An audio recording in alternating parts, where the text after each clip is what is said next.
মালদায় লাইনচ্যুত হলো মালগাড়ি। এনজেপি থেকে কাটিহার যাওয়ার সময় মালদার হরিশ্চন্দ্রপুর ২ নম্বর ব্লকে কুমেদপুরে মালগাড়ির ৫টি বগি লাইনচ্যুত হয়। শুক্রবার বেলা 11:15 নাগাদ এই ঘটনাকে ঘিরে ব্যাপক আতঙ্ক এবং চাঞ্চল্য তৈরি হয় এলাকায়। ঘটনার খবর পেয়ে কাটিহার ডিভিশন থেকে রেল আধিকারিকরা ঘটনাস্থলের উদ্দেশ্যে রওনা দিয়েছেন বলে খবর। Bureau report, Bengal news express. Rail কর্তৃপক্ষের কিছু কমজোরি আছে এবং আমাদের এখানে যে হলো গ্যাংম্যান বা যারা রেলের স্টাফ যারা আছে তাদের গাফলতি অবশ্যই আছে। কারণ হয়তো এই বৃষ্টির সময় হয়তো অনেক সময় মাটির ধস হয় বা রেল লাইনচ্যুত হয়, সেটাকে দেখাশোনার ব্যাপারটা রেলের দায়িত্ব। সেগুলো কিন্তু দেখাশোনা হচ্ছে না, রেলের কোনো কর্ণপাতই নেই সে ব্যাপারে।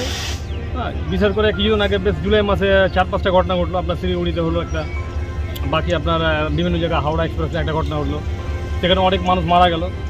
তবুও গভর্নমেন্টে বা রেলের কোনো কর্ণপাত হচ্ছে না এবং রেলের তাহলে সরকার কি মানুষের প্রাণকে কি তারা কোনো মূল্য দিচ্ছে না? কি মনে হয়? তাই তো মনে হচ্ছে যে কোনো মূল্য দিচ্ছে না। মূল্য দিলে ট্রেনে উঠলেই কি তাকে সরকার টিকিট কাটতে হবে?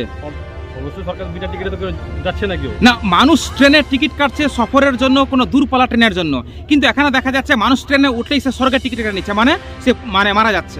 অবশ্যই কি বলবেন এটাকে নিয়ে? এটা নিয়ে কি বলবো, এখানে তো ওই তো একটাই কথা যে এখানে দায়িত্বহীন রেল। এবং কেন্দ্র সরকারের কিছু আছে, গাফলতি আছে, রেলের প্রতি কোনো নজর নেই। দেখেন কিছুদিন আগে থেকে রেল বিভিন্ন ধরনের প্রাইভেট সংস্থার হাতে যাচ্ছে, কিন্তু রেল গভর্নমেন্ট সঠিকভাবে সেটা সঠিক ইউটিলাইজ করছে না এবং মানুষের সাথে এটাকে ছেলেমেলে খেলা হচ্ছে, মানুষের জীবন নিয়ে খেলা হচ্ছে। আপনার নাম? আমার নাম মোহাম্মদ তারিক আনোয়ার, বর্তমানে এখন ভাইস প্রেসিডেন্ট মালদা ডিস্ট্রিক্টের মাইনরিটি সেলের টিএমসি পার্টি। বাহ, এই গাড়িটা পেট্রোল আর ডিজেলের গাড়ি আছে, সেটা কুমেদপুর হয়ে কাঠিয়ার যেত। এই আমাদের কুমেদপুর লাইনে 5টা বগি নেমে গেছে। আমাদের এখানে এখন কাজ করানো হচ্ছে, প্লাস এখন সব লাগে বিড়ে এখানকার বাসিন্দা প্লাস আমরা লেবার মজদুর যত আছে সবাই ভিড়ে আছি। এটা তাড়াতাড়ি সরানো হবে। কি করে বগিগুলো লাইনচ্যুত হলো সেটা তো এখন বলতে পারছি না। কোনো কি বৃষ্টির কারণে কি ধসের জন্য কি এই বগি নেমে গেছে? আমাদের এখন জানা নাই এখন নষ্ট হয়েছিল নাকি, আমরা শুনতে পেয়েছি আছে। এখন ট্রেন চলাচল বন্ধ হয়ে আছে কি? এখন সম্পূর্ণ এখন অসুবিধা অনেক, যতক্ষণ এটা পরিষ্কার না হয় ততক্ষণ কিছু বলতে পারা যাচ্ছে। আপনার নাম? আমার নাম চন্দ্র কুমার। আপনার বাড়ি? কুমেদপুর সিংপাড়া।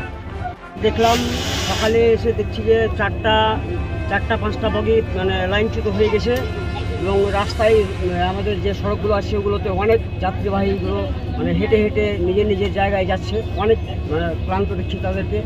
জিজ্ঞাসা করলাম তো বলছে এরকম মানে যাও বাড়ি যাওয়ার রাস্তা নাই, অনেক সব হেঁটে হেঁটে যাচ্ছে, অনেক গেল। কটা বগি কাকা লাইনচ্যুত হয়েছে? লাইনচ্যুত বর্তমানে যা দেখছি আমি 2টো বগি অলরেডি লাইনচ্যুত হয়ে আছে। কটা বগি হয়েছে? বগি টোটাল 5টা এখানে দেখছি। আমরা তো উপরে এই যে একের পর এক যাত্রী ট্রেন থেকে এখন মালগাড়ি দুর্ঘটনার শিকার হচ্ছে, এটাকে নিয়ে কি জানাবেন, কি বলবেন প্রশাসনকে, কাকে দায়ী করবেন এই জিনিস? এখানে আমি যা দেখলাম মানে মাস কয়েকের মধ্যে প্রায় অনেক জায়গাতে 4-5টা জায়গায় মারাত্মকভাবে অ্যাক্সিডেন্ট হয়েছে, সেখানে অনেক প্রাণহানিও হয়েছে। এবং এখানে একটা হলো আজকে বর্তমানে, এখানেও মানে একটাই যে প্যাসেঞ্জার হচ্ছে না, কিন্তু এখানে মানে ডিজেল গাড়ি হয়েছে, এটাই বড় মানে এই ব্যাপার।